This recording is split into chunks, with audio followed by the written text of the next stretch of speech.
सिंध में मकानी इदारनि जे नए कानून में टाउन अपोजिशन की तजवीज़ से ठाया विया आहिनि। अपोजिशन के मुखालिफ़त करनी है तो भली करे हू मकानी इदारनि के बाइख्तियार कंदा। वॾे वज़ीर सैयद मुराद अली शाह जूं मीडिया सां ॻाल्हियूं।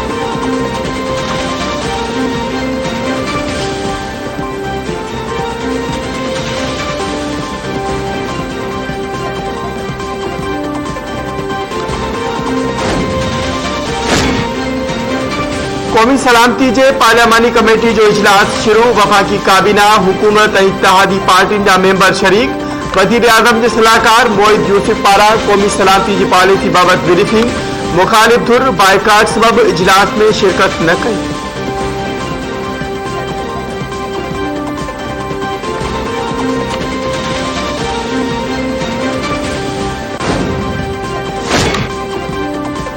कोरोना के नए किस्म ओमिक्रॉन की पखेड़ जो खदशो। 8 मुल्कन के मुसाफिरन ते पाकिस्तान अचण ते पाबंदी।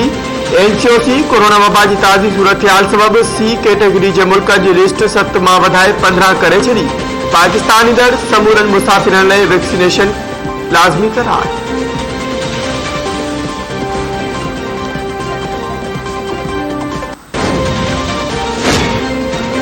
गिलगित बल्तिस्तान के अगूणे चीफ जज राणा शमीम जो नालो ECL में शामिल करण बाबत दरख्वास्त खारिज। इस्लामाबाद हाई कोर्ट के चीफ जस्टिस अतर मिनुल्लाह यूसुफन के बदल फैसलो जारी करे छड़ियो। वकील राय नवाज खरल की तौहीद अदालत केस में धुर बणजण की दरख्वास्त रद्द।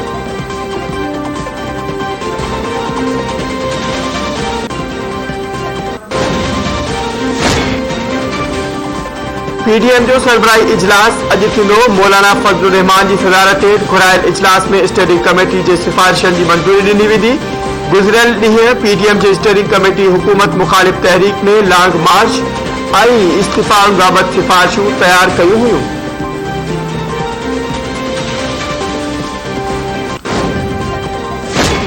सिंध बार काउंसिल के सेक्रेटरी इरफान महर कतुल वाक़े बाबत पान मुरादे नोटिस ते एडिशनल IG कराची ऐं ॿिया पुलिस अमलदार सिंध हाई कोर्ट पहुंची विया।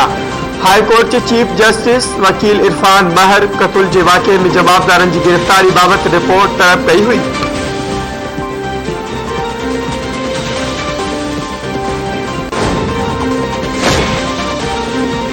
कराची प्रेस क्लब आडो सकाफती दिहाड़े की मुख्य तकरीब अवामी समुंड उथली पयो।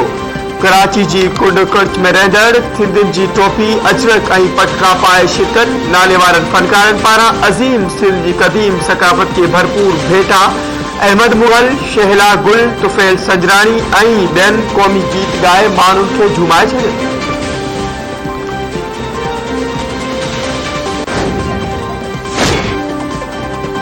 सकाफती दिहाड़े ते हैदराबाद, सखर, मीरपुर खास, लाड़काने ऐं नवाबशाह में सकाफती तकरीबूं।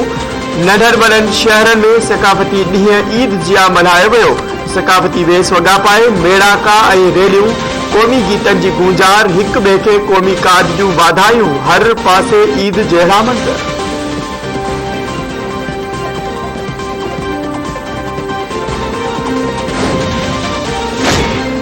गढ़ी यासीन बरसां जाफरी बिरादरी की ॿिनि धुरियुनि में प्लाट के मामले ते हलंदड़ तकरार तां हिकु ॼणो मारिजी वियो।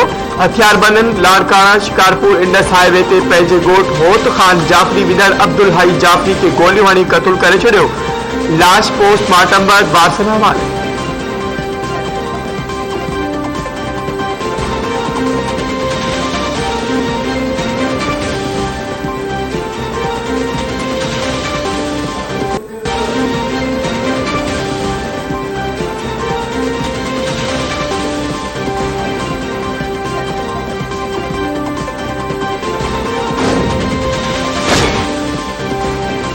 कराची के न्यू कराची वाले इलाके में मुबैना पुलिस मुकाबले में 2 फोरू मारण की दावा। सेक्टर 11 वेझो मंगल बाजार वट पुलिस ऐं फोरुन में मुकाबलो थियो। फायरिंग की ॾेवठ में 2 ॾोहारी मारिजी विया ऐं 2 जवाबदार ज़ख्मी थी पिया। लाश ऐं ज़ख्मी अस्पताल मुंतक़िल।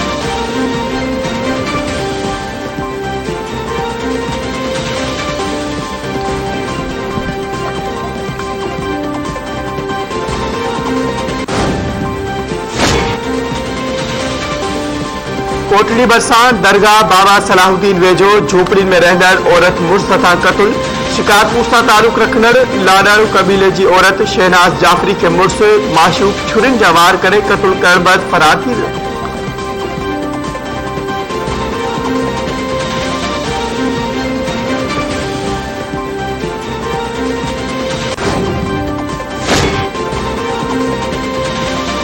कानपुर महर भरिसां परिणियल औरत कारे तोहमत मणे क़त्ल। पीर बरी वारे इलाइक़े ॻोठ घर पंहिंजा में जवाबदार किलाशन कोफ जो बस टाणी पंहिंजी भेण मिठा ख़ान खे क़त्ल करे छॾियो। जवाबदार अलिफ बोतार घर ख़ाली करे फरार।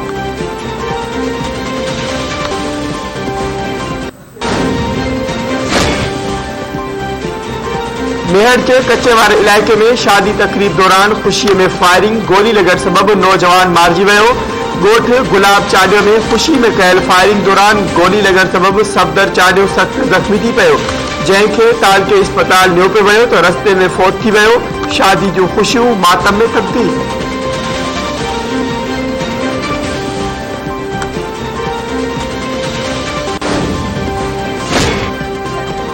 आई टडो आदम ऐं कोटड़ी भरिसां रोड हादसनि जे नतीजे में PPMA रोशन जूणे जे भाइटे समेत 4 ॼणा फौत। टडे आदम झोल रोड वटि कार ट्रालर सां टकराइजी वई। हादसे में जवाद जूणे जो मौके ते फौत थी वियो। संदसि दोस्त खे ॻणती जोगी हालत में ख़ानगी अस्पताल लियो वियो, जिते विकियो वरियाब दम ॾेई छॾियो। कोटड़ी वेझो ट्रक जो रिक्शा खे टकर, पुलिस एहलकार रफ़ीक समेत 2 ॼणा फौत। लाश अस्पताल मुंतक़िल।